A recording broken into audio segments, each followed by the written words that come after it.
Hello everyone, I am Khushbu Sen from CS2 AITR Indore. So today's topic is how can data mining be used to analyze the transaction data in supermarket. So before starting this, let me tell you what is data mining and transaction data. So data mining क्या होता है? Data mining is a process of sorting through a large data set to identify patterns and relationships that can help to solve the business problem. Data mining एक process होता है जिसके अंदर हम relevant data को सॉर्ट करते हैं from the use data on the basis of some constraints which help to solve the business problem, right? And transaction data क्या होता है? तो um, कोई भी प्रोसेस, सेलिंग और बाइंग के प्रोसेस के बीच में जितना भी प्रोसेस चल रहा है उसको हम ट्रांजेक्शन डेटा बोलते हैं. लाइक ट्रांजेक्शन डेटा मीन्स कौन सा सामान को कब खरीदा, किस प्लेस पे खरीदा, क्या प्राइस है, क्या डिस्काउंट है, कितना क्वांटिटी है, ये जितना भी काइंड ऑफ डेटा है वो ट्रांजेक्शन डेटा होता है. तो I think data mining and transaction data clear है. So let's begin our topic. So introduction.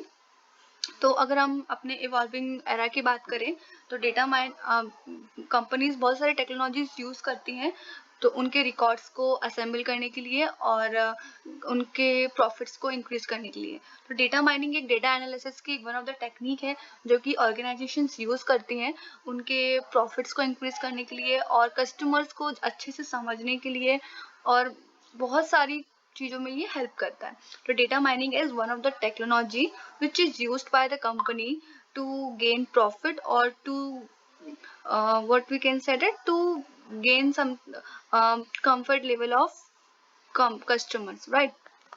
So this is what the introduction is, and now let's come to the process of data mining. तो उसका process बहुत simple है. सबसे पहले हमें collection करना पड़ता है डेटा का. तो हम जो कलेक्शन प्रोसेस सबसे फर्स्ट होता है कि जो यूज डेटा है हमारे पास बहुत डिफरेंट तरीके का डेटा प्रेजेंट होता है, उसमें से हमें रिलेवेंट डेटा को कलेक्ट करना पड़ता है. उसको कलेक्ट करने के बाद हमें उसको अंडरस्टैंड करना पड़ता है कि जो हमने कलेक्ट किया है वो उस कंस्ट्रेंट को, उन पैटर्न्स को फॉलो कर रहा है कि नहीं कर रहा है. वो सारी प्रोसेस होने के बाद हम उसे प्रिपेयर करते हैं फॉर द मॉडलिंग. मॉडलिंग करने के बाद it's a fourth stage where we model the data and then we evaluate it, right?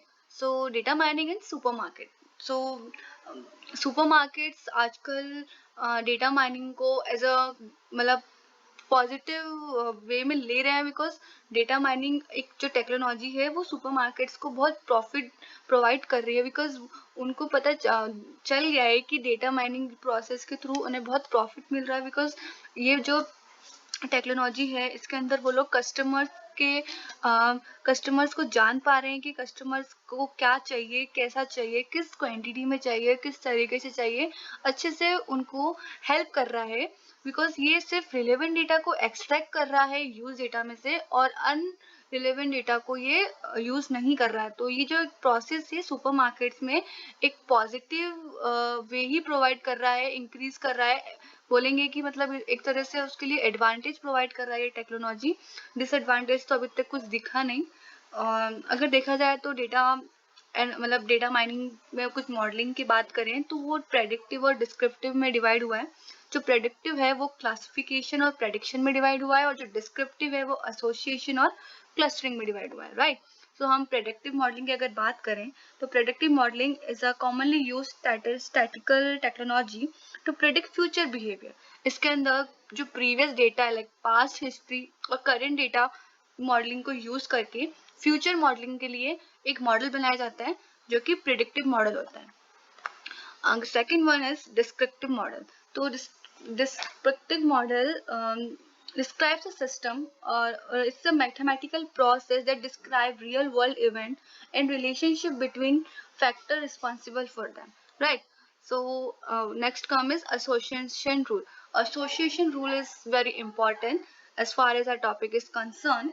So association rule mining field in intersecting association and relationship among large sets of data items. This rule shows how frequently a item set occur in a transaction. Typically example of market based analysis. अगर हम market का एक example लें like milk का ले लेते हैं. अगर कोई पर्सन मिल्क लेने जा रहा है तो ऐसा हम प्रेडिक्ट कर सकते हैं कि वो बंदा अगर मिल्क लेने गया है तो वो ब्रेड भी ले सकता है, राइट? या फिर अगर कोई ब्रेड लेने जा रहा है तो हम ऐसा सोच सकते हैं कि वो बटर ले सकता है। तो ये जो एनालिसिस करना, मतलब किसी भी पर्टिकुलर आइटम के ज़्यादा सेल होने पे और उसके थ्रू दूसरा आइटम भी सेल हो रहा है, इनके कुछ फॉर्मूलेज हैं, उनके बेसिस पे एनालाइज करना, और ये फॉर्मूले पे जब वो पर्टिकुलर आइटम सेटिस्फाई कर पाते हैं इस फॉर्मूले को, तो वो ऑर्गेनाइजेशन को पता चल जाता है कि ये उन्हें पर्टिकुलर आइटम को किस क्वांटिटी में कितना मंगवाना है। तो ये बहुत इंपॉर्टेंट एस्पेक्ट है डेटा माइनिंग का। अब हम बात करते हैं application of supermarkets using data mining, right?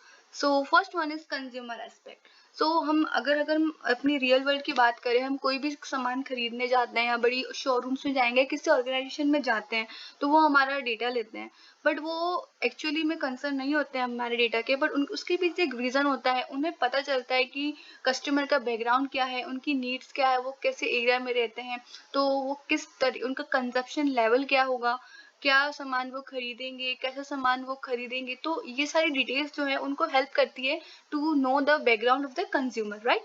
तो first one is consumer aspect, second one is auspicious consumer. तो बाय मतलब पहले प्रोसेस के बाद उनको एनालाइज करने के बाद, by analysing consumer behaviour operator, और supermarket will group the consumer into different class with spending and stability, और उस नॉलेज के बेसिस पे वो कंज्यूमर्स को अब अलग अलग क्लास में वो उनको डिवाइड कर देते हैं, right? Third one is consumer target. Supermarket operators contact consumer to identify the aspect of consumer most concern about the analysis to carry out a target marketing, right? Fourth one is improve customer relationship management. So in this era there is a increasingly excessive competition among supermarket operators. The development of supermarket depend upon stable consumer. In order to attract more consumer, types of promotions are put into the billing. So this is a diagram which shows you or which clears you what the data mining actually is, right? So yeah, so as a development of economy is going on, there is a rapid increase in the application of data mining in retail industry, basically in large scale supermarkets. So it's become very important to establish appropriate model for data mining technology.